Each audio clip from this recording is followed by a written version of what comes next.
Hey, what's going on? Got another reaction here. I'm gonna be reacting to a video from The Truth Is on the sinister case of the cannibal rapper Big Lurch. Shout out to The Truth Is. Go and subscribe to his YouTube page. The Truth Is. Um, I'm just gonna be doing a reaction to his video on this rapper. I had heard like a story. There was like a TikTok that I had watched some time ago where it was this podcast and they were talking about a rapper named Big Lurch, and Big Lurch was like a horrorcore rapper or something like that, and I believe, if I remember correctly, he did something that he said in a song in like real life. So we're just gonna take a look at this guy, this character, Big Lurch. So let's get into it.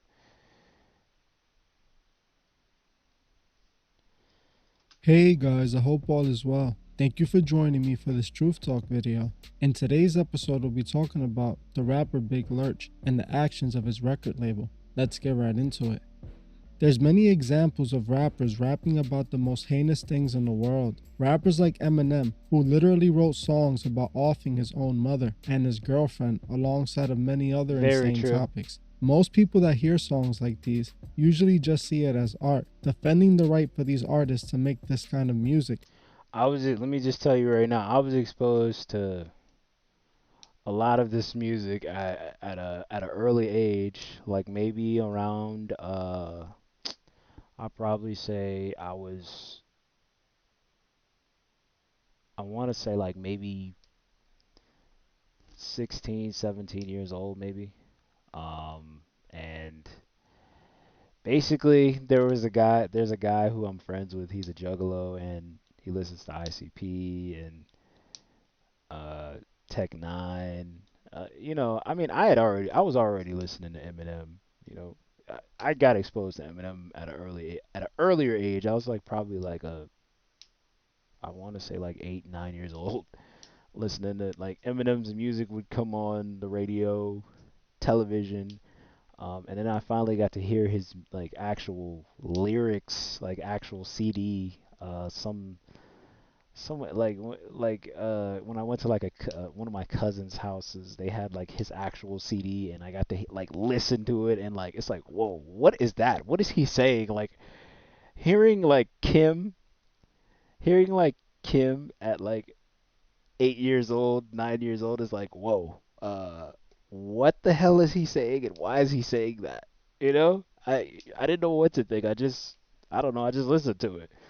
I didn't like they I did we up until a certain point I was only listening to the radio and what else? Yeah, I was just listening to the radio, and then at a certain point CDs start to come into effect to where I have cousins, like I got exposed to like 3 6 Mafia at an early age. Like I had a cousin who lived on the north side of Houston, and I would go stay over with my cousins, and my older cousin, he had like uh a 3 6 Mafia album that he basically made us listen to, and he was gonna make us watch Choices, the 3 6 Mafia movie that they made, but like me and my younger cousin were like hella scared. I'll never forget that day. Like we were scared for no reason. Like what do you got to be scared of? It's like, bro, it's not even real. It's just a movie. I look back on that now and I'm just like, I was scared about that for no reason, you know? As they view it as freedom of expression. There's literally an entire subgenre of rap called horrorcore, which is full of music with dark, twisted imagery. Yep. Even though these artists rap There's about ICP. disturbing topics, some of them still grow huge fan bases and make millions of dollars, signing record deals with major record labels. It might seem no harm can come from rappers rapping. Man, let me tell you something about Brother Lynch Hung, man. If there's a threshold on horrorcore rap, he is it. Like, he's the guy. Like, the stuff he talks about in his music, bro. Yo, I could never bring myself to listen to what he said. Forget about ICP and Tech Nine and Eminem and the way they rap about like horrorcore music. or what they say that it make that's what makes them horrorcore. This guy, he's been rapping like that since like the 90s. Him and Isham, I like, bro. I've listened to all of them, bro, and let me just tell you, he's the one who he really raps like that. He is really rapping like that. Like he doesn't only just rap about like he's supposed to be a gangster rap. Brother Lynch Hung, if you don't know who he is, like go look his music up, bro. He raps he does gangster rap and he does horrorcore rap. Two totally different things. And bro, when I tell you what he be rapping about in horrorcore, bro, it's like wow, you know? It's crazy. But yeah, that's what horrorcore is, man.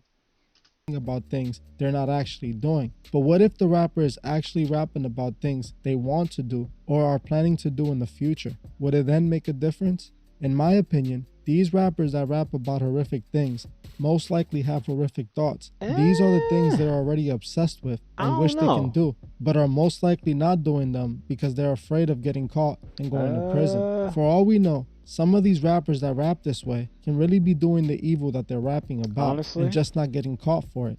What I do know is that the record labels that I've already heard ICP say like if you're listening to our music and you're really doing the stuff that we say in music, like you're stupid as hell. I don't fully believe like Tech Nine wants to go do some of the things that he said in rap music in his music, like, cause you know at the end of the day most of rap is entertainment. Even the most gangsterish rap music is entertainment. Like there like the gray line between reality and just like acting, I believe is still there in rap music. So I mean, to a certain degree, I agree, but on another level, I'm just kind of like, well, if Tech Nine has been rapping for this long and he hasn't like gone crazy and done something that he said in his rap music, then yeah, it just means he's doing it for an entertainment value. Now Brother Lynch Hung, on the other hand, I have no clue. I have no clue at all. I have no clue about him. I have no clue. Oh yeah, there's another guy, King Gordy. That's another guy who raps just as crazy as Brother Lynch Hung. And man, they be talking about some like King Gordy. I can't listen to him. Like I'm glad I've never listened to his music. I think I've heard about his music on like some type of list or something like that of like rappers who have said the most outlandish things on record. Like I cannot listen to him. He's too much for me. He's too much for my ears.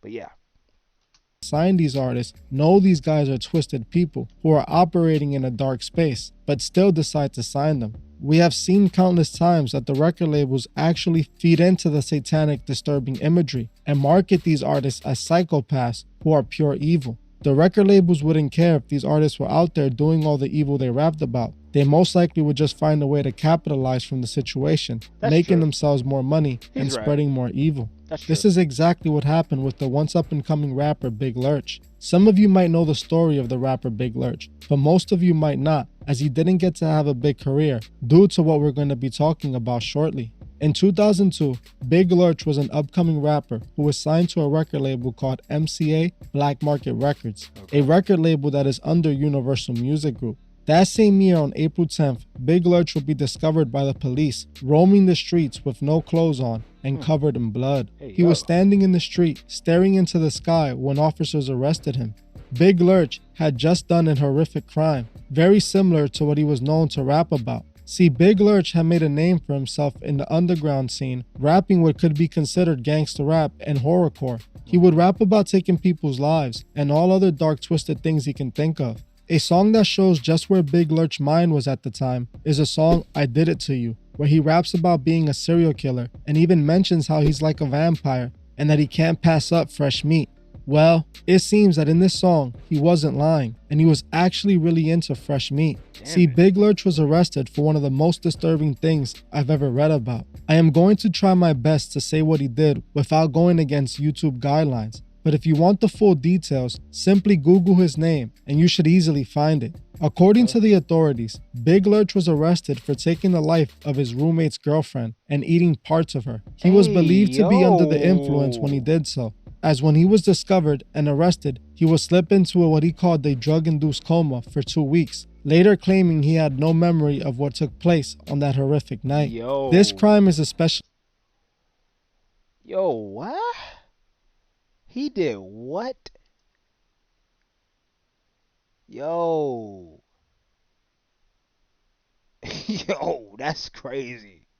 Nah, that's crazy. That's the wildest thing I've ever heard a rapper do. Yo. What? Nah, that's wild, bro. That's crazy.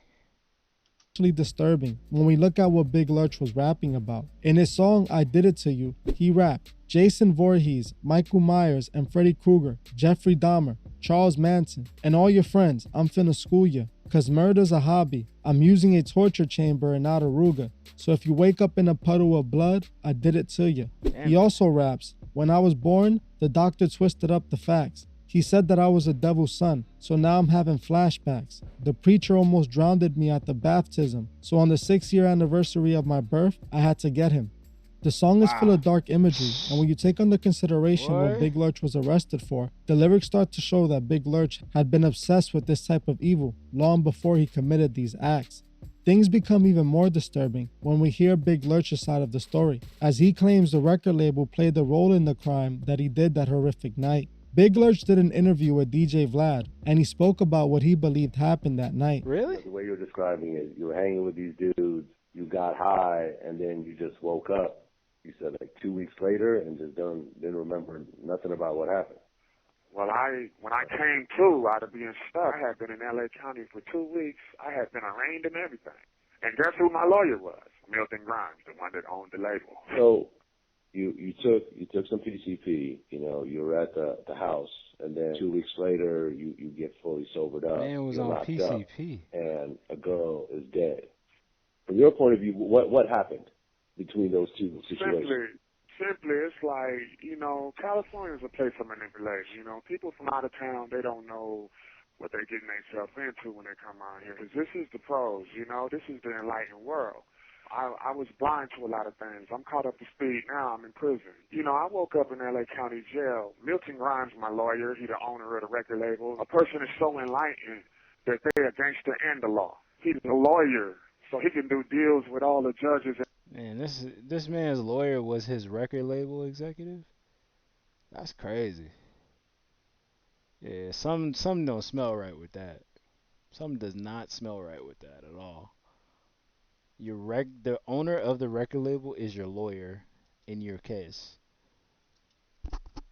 Yeah, that doesn't sound right at all.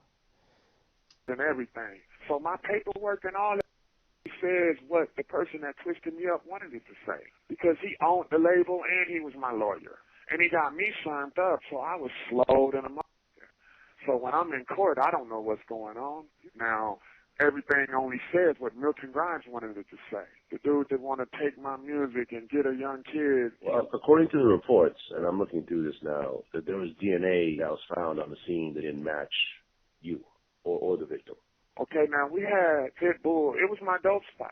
He said, Lurch, we need to make it look as worse as we can so you can go to the mental hospital. You'll be out in 2 years. I said, man, I know what I'm doing. If you trust me, you call me your godfather. I know what I'm doing right now.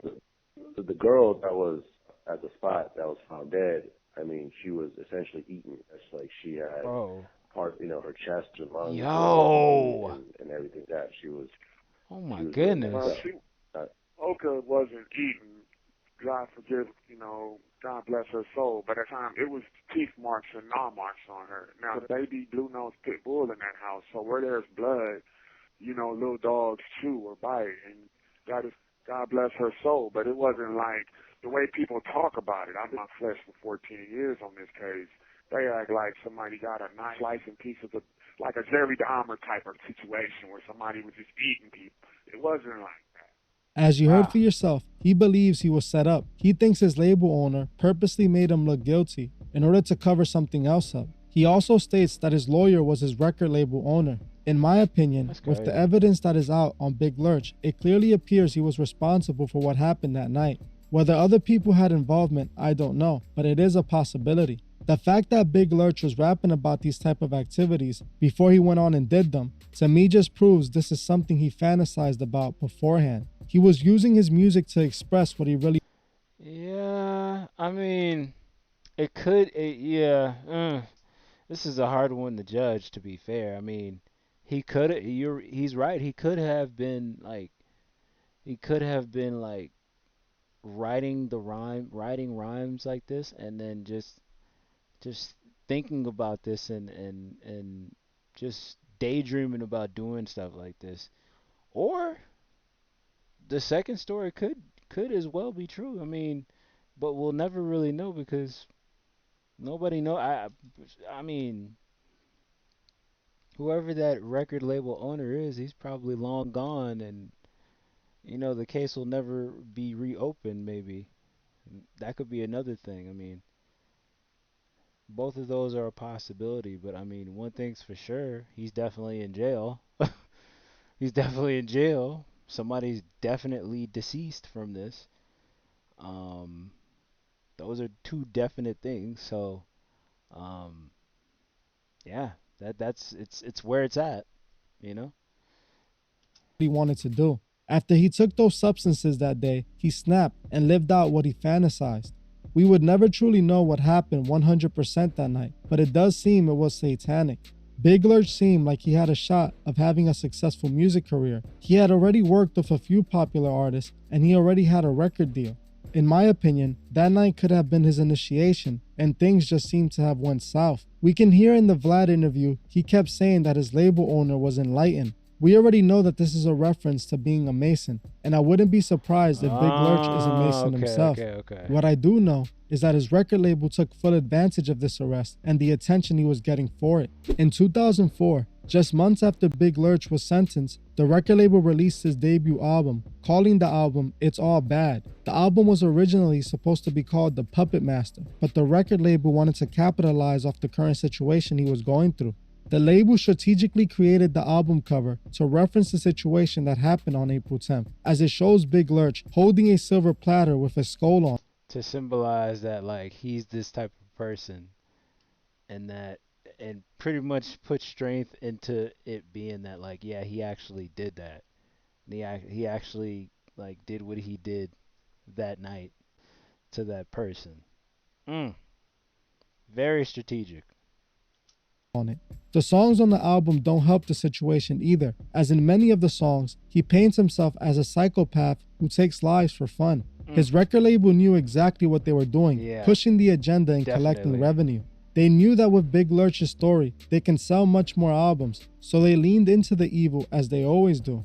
The labels didn't coincidentally sign an artist who was rapping about taking lives and just so happened to do so. They knew exactly who he was when they decided to sign him. I Man. believe there's much more to the story that night that we're not being told. Yeah, there What I found probably interesting is. when researching Big Lurch, I read that Big Lurch's mother filed a lawsuit against the record labels, making the claim that the labels provided Big Lurch with substances in order for him to act out in the way that he did, so that they can use it to promote his upcoming album. She claims the record label wanted to paint Big Lurch as a real gangster, and by providing him with what he took, he acted out like they wanted him to. The lawsuit was eventually dropped, and I am not surprised, as Big Lurch's label owner was a very well-known lawyer with pull. In my opinion, And I'm sure him having that pull means Big Lurch's mother ain't seeing no type of money, and making sure to reject every claim that she has in court. Of course, when the powers that be have the upper hand, there's no way to win. I feel like what Big Lurch's mother was saying could be a possibility. What if there were more people involved that night? Big Lurch was using substances that he claims he wasn't normally taking. We already saw in the video I did on Dr. Dre how the record labels were willing to create studio gangsters to spread the gangster agenda. Big Lurch pretty much admits multiple times in the Vlad interview that he wasn't really a gangster. He was from Dallas and then moved to California to work on his music career. He had family in California who were in the streets, but he was more into rapping. I wouldn't be surprised if the Yeah, I ain't record labels surprised by that turned Big either. Lurch into a monster just to push the agenda and sell more records. The record labels knew what Big Lurch was rapping about and what he represented. When Big Lurch got arrested for what he did, they knew it was the right time to put out his music. Instead of distancing themselves, they took advantage, and in my opinion, his lawyer, which was his label owner, saw the perfect rollout plan and took the opportunity of making Big Lurch into a monster to Wow. promote his album. As you can see, the labels have no problem putting out disturbing music that is made by someone who actually took a life. The record label would just Yeah. use it as a marketing tactic, as now the rapper is more believable. What Big Yeah. Lurch did was truly disturbing, but what the record label did to me. You know what this reminds me of? This reminds me of the story of a California rapper X Rated who went to jail for something that he said on record and I believe went on and did off record. Whatever he rapped, what he went and did something and then he rapped it on on songs on an album and they played it in court and he got sent to jail. I believe that is what happened with X-Rated. This is kind of similar to that case, except X-Rated. I don't know what the difference is, but I mean this is similar. This is similar to this, except I believe he just like committed a regular type of homicide, not anything like this. Me was just as bad. They took advantage of a poor soul, sacrificing her life to sell records and promote evil. Like I said at the beginning of this video, does it matter if a rapper is rapping about very disturbing things? Well, you tell me. Big Lurch went on to do exactly what he rapped about so proudly. That being said, how do we know what the rest of these rappers with these disturbing rhymes are actually doing behind closed doors? They can be just like Big Lurch. We must remember that the evil these rappers rap about is done for a purpose. The devil is trying to spread his evil using music and it's working. We must remember to stay away from what the devil's offering, as the music put out by these type of artists are directly serving Lucifer. Well, that's it for this video. Thank you all for watching, and I'll see you guys in the next one. Shout out to the truth is man. He has a very interesting uh very interesting conversations that he puts together. Very interesting video pieces that he puts together. Um, Definitely makes you think, makes you wonder, like about just the music. I mean, of course, the music industry is very evil for the most part, and this just proves that it's not just the mainstream music industry that's evil. It's all parts of the music industry that is evil, and it's not just rap. It's other parts of music, other types of music as well. So I mean, shout out to him. Go subscribe to him, and you guys enjoy the rest of your day.